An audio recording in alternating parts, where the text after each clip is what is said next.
Okay, record. Basta kalokohan. Freestyle naman.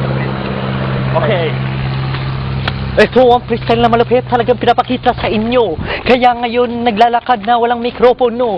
Kahit walang mikropono kami ay nasa entablado. Pinapakita sa kanila na kami ay tunay na tarantado, malupit, mabangis, talagang nagtutuwangis. Kailangan ng grasa ni Michael ay may naglalangis. Ha? Ikaw yung susunod ah. Ikaw na. Ikaw na. Ayoko. Patirahin mo ang malabo na mata ito. Paalisin mo dito sa lugar na ito. Ayoko na dito. Tingnan mo kasama ko, napakasama. Naman dito. Ako'y nahihirapan sa mga sinasabi ko. Dahil ang init dito, ang init dito. Ang Tagaytay ba to?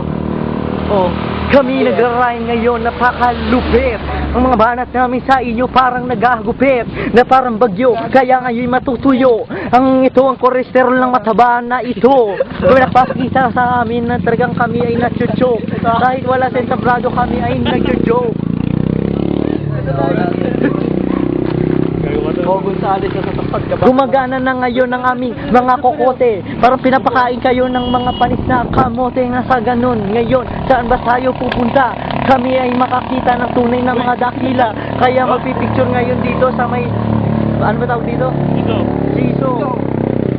Oh yeah, masasabi ko lang, napakalamig dito sa Tagaytay, napakainit naman. Ano ba sinasabi mo dito? Nakakatawa naman. Ako ay ano naman sinasabi mo dito, panoorin ninyo. Ulit-ulit ang mga rhyme mo. Nakaka-rindi sa ingay at sa tenga ko. Ulit-ulitin mo. Puwa, Yes, hindi naman ako. kami maglalaro ka nga ngayon na ng siso.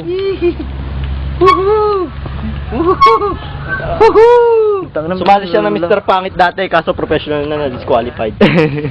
Parang kaninang ganito yan Ano, Tan? Ano mo nga, Tan? Natigil na.